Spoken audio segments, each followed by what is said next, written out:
તો અમદાવાદમાં ભગવાન જગન્નાથજીની 149મી રથયાત્રા શાંતિપૂર્ણ અને સુરક્ષિત રીતે સંપન્ન થાય તે માટે શહેર પોલીસે પૂર્વ તૈયારીઓ તેજ કરી છે। પોલીસ કમિશનર અનુપમસિંહ ગોહિલની આગેવાનીમાં જમાલપુરથી રથયાત્રાના સમગ્ર રૂટનું નિરીક્ષણ કરવામાં આવ્યું હતું।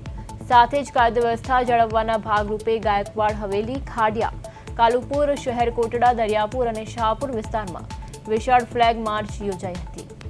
સેક્ટર 1 જેસીપી નીરજ બડગુજર અને ડીસીપી રૂપલ સોલંકીની ઉપસ્થિતિમાં આયોજિત આ ફ્લેગ માર્ચમાં 500થી વધુ પોલીસ કર્મીઓ અને ઉચ્ચ અધિકારીઓ જોડાયા હતા, જેમાં ખાસ કરીને રથયાત્રાના રૂટ પર આવતા તમામ સંવેદનશીલ વિસ્તારોમાં પોલીસે તપાસ કરીને સુરક્ષા વ્યવસ્થાની ચકાસણી કરી હતી।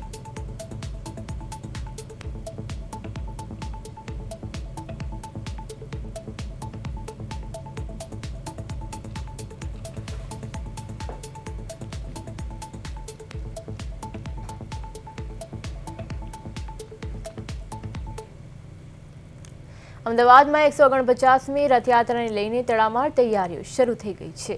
રથયાત્રા માટે ભગવાન જગન્નાથના વાઘા તૈયાર થઈ ચૂક્યા છે અને આ વર્ષે ખાસ દક્ષિણ ભારતીય આભૂષણોમાં ભગવાનના દર્શન થશે। આભલા વર્ક, રેશમ વર્ક, દોરી વર્ક અને કસબ વર્કથી વિશેષ વાઘા તૈયાર કરવામાં આવ્યા છે। સાથે જ રાજસ્થાની ગોતાપત્તી વર્કવાળા વાઘા પણ બનાવાયા છે।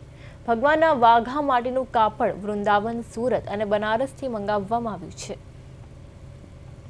અખાત્રીજથી વાઘા બનાવવાની શરૂઆત કરવામાં આવી હતી અને આ વર્ષે બનારસી પાઘડી તથા મલ્ટી બનારસી સિલ્કના વાઘા પણ ખાસ તૈયાર કરવામાં આવ્યા છે।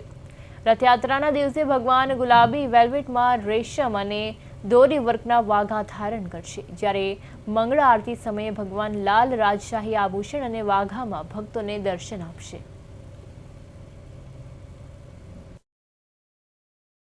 ભગવાન જગન્નાથની 149મી રથયાત્રાની તૈયારીઓ હાલ પૂરજોશમાં જોવા મળી રહી છે। ભગવાનના જે વાઘા છે તે હાલ તૈયાર કરી દેવામાં આવ્યા છે અને આ વખતે કઈ થીમ પર વાઘા બનાવવામાં આવ્યા છે, કેવા વાઘા તૈયાર કરાયા છે, આપણી સાથે સુનિલભાઈ છે જે વાઘા તૈયાર કરતા હોય છે દર વર્ષે, તેમની સાથે સીધી વાતચીત કરીએ। સુનિલભાઈ, પહેલાં તો કઈ થીમ પર આ વખતે વાઘા તૈયાર કરવામાં આવ્યા છે અને કયા પ્રકારની તૈયારીઓ? જય જગન્નાથ। એટલે અમારે 23મું વર્ષ છે અને અખાત્રીજના દિવસથી આપણે મહારાજશ્રીના હાથે મુહૂર્ત કરતા હોય છે। એમાં વિવિધ જગ્યાથી કાપડના સેમ્પલ આવતા હોય છે, બનારસ છે, વૃંદાવન છે, એવી રીતે વિવિધ જગ્યાથી કાપડના। તો આ વખતે ખાસ કરીને પેચવર્ક છે, ગોટાપત્તી છે, વેલ્વેટ છે અને ખાસ કરીને આ વખતે જે હેન્ડવર્કનો મોતીનો મુગટ છે ભગવાન, એ રાજાધિરાજ તરીકે ધારણ કરશે ભગવાન મંગળા આરતીમાં।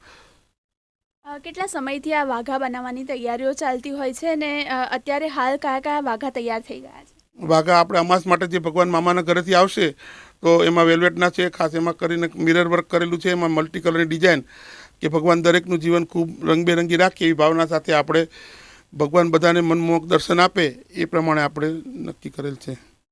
છેલ્લા કેટલા વર્ષોથી તમે આની તૈયારીઓ કરતા હોવ છો અને દર વર્ષ કરતાં આ વર્ષે વાઘામાં શું નવી વેરાયટી જોવા મળી રહી છે અને કેટલો ઉત્સાહ છે રથયાત્રાને લઈને? દર વર્ષે ભગવાન જે પ્રેરણા કરતા હોય છે એ પ્રમાણે જ કરતા હોય છે। આ 23મું વર્ષ છે અને આપણે તો ડિઝાઇન જે ભગવાન એમને જે અનુકૂળ હોય ધારણ કરવા એવા જ વસ્તુ આપણને પ્રેરણા કરતા હોય છે, એટલે મહારાજશ્રીની પ્રેરણાથી આપણે બધું નક્કી કરતા હોય છીએ। એમાં ખાસ કરીને આ વખતે 7 છોગાવાળી પાક છે, 5 છોગાવાળી પાક છે, પછી તારી બાકીરે પાઘડીનું ફૂમતું રે મને ગમતું ભગવાન ભક્તોનું કીર્તન પણ ગાતા હોય છે। એ પ્રમાણે આપણે એક સાઈડમાં છોગાવાળી પાઘડી છે અને મોર મુગુટ છે, એવી રીતે વિવિધ પ્રકારના મુગટ છે, 7 જોડી મુગટ પણ બનાવેલ છે। તો આ પ્રમાણે છેલ્લા 23 વર્ષથી સુનિલભાઈ દર વર્ષે રથયાત્રા માટે વાઘા તૈયાર કરતા હોય છે અને આ વખતે પણ રથયાત્રા માટે જે વાઘા છે તે તૈયાર કરી દેવામાં આવ્યા છે। રંગબેરંગી વાઘા જે છે એ તૈયાર છે અને હવે ભગવાન જગન્નાથ જ્યારે નગરચર્યાએ નીકળશે ત્યારે આ વાઘા પહેરીને તે લોકોને દર્શન આપશે। કેમેરામેન પ્રવીણ દવે સાથે મૈત્રી વ્યાસ, પ્રદેશ 24 ગુજરાતી, અમદાવાદ।